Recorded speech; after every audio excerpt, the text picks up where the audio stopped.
Hi everyone, yasas que Carlos to another episode of Dimitra's Dishes. Today I'm going to teach you how to make my version of Peruvian fried rice. I had this for the first time ever, if you'd believe, in Costco while grocery shopping last week, and it was so delicious I had to come home and recreate it. It's a very simple dish to make. The main thing is you have to prepare all of the ingredients ahead of time, just like you do anytime you're making like a quick stir fry, because that's pretty much what this is. So easy to make and has so much flavor. The kids are gonna love this one. Let's get started. So we're gonna begin by finely dicing an onion. A small onion would be sufficient, but we like the flavor that the onion lends, so I'm just doing a medium-sized onion. Next, I'm gonna dice up this red bell pepper.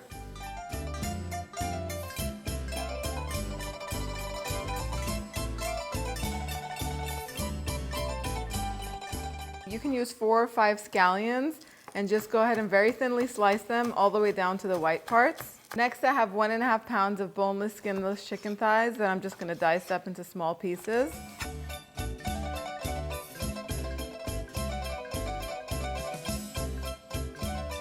Season the diced up chicken with some salt and black pepper.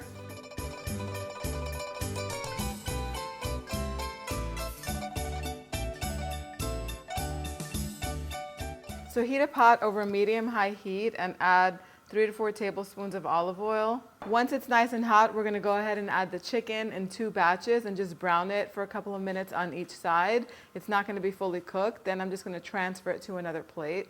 So while the chicken is cooking and browning nicely, this is the time to scramble the eggs. I've already mixed them and I've added a little pinch of salt. I'm gonna get a pan heating over medium-high heat. I'll drizzle a little bit of olive oil on top, but you can do melted butter instead, like put a little pat of butter in there, and when it melts, go ahead and add the eggs and scramble them until they're cooked well. You don't wanna leave these runny or creamy or anything like that. These have to be perfect, like totally cooked.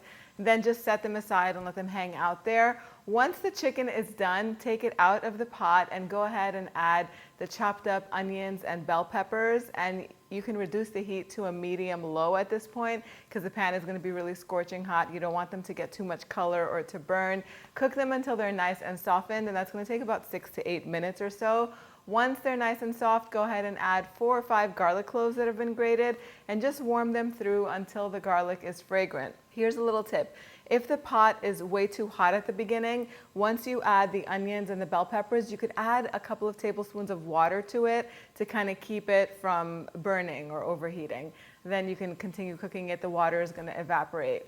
Back to the garlic. Once the garlic is nice and fragrant, go ahead and add the chicken back into the pot. The chicken is ready when the internal temperature is 165 degrees Fahrenheit. I don't take out a thermometer at this point. You just know when it's ready. You could even taste it, but it's browned for like 4 or 5 minutes, and then now it's going to cook for another 4 or 5 minutes. It'll be cooked because then we're going to add the remaining ingredients in it, and it'll continue to cook and it'll be just right.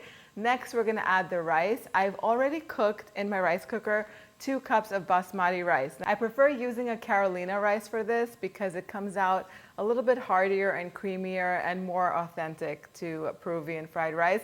But all I had was basmati rice, so I just put it in the rice cooker and I cooked it in chicken broth instead of water for more flavor. You can use any rice that's already been cooked. Go ahead and add that rice to the pot with the scallions that we finely chopped. You can go ahead and add those. And I forgot to mention that while everything was cooking, I went ahead and I made the sauce. So the sauce is so simple to make. All you need is a tablespoon of sesame oil, half a cup of either soy sauce. I don't like soy, so I use coco aminos instead. So half a cup of coco aminos and a half a teaspoon of dried ginger. If you want to use fresh ginger, you can just grate a little bit of fresh ginger into the sauce, whisk it all up, and then go ahead and add it to the rice. Go ahead and add the scrambled eggs. Mix everything again until it's well mixed and cook it for another 3 or 4 minutes so all of the flavors come together. Your house is going to smell incredible and the meal is going to be ready in like 30 minutes or so. Time for the taste test.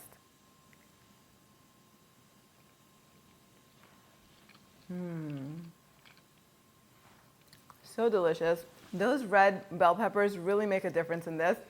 One more thing I forgot to mention is I also added a little bit of cumin, just a little pinch, like 1/4 to half a teaspoon. You could add it in with the rice. Really warms up the flavor and adds a little bit of earthiness to it. If you want to print out this recipe, you could head on over to the website, dimitrasdishes.com. Let me know what you guys think. If you have any special recipe requests, post them down below. And if you want to learn how to make an Asian shrimp and broccoli style recipe that's ready in like 20 minutes, click over here and I'll see you right over there. Yes, Ess?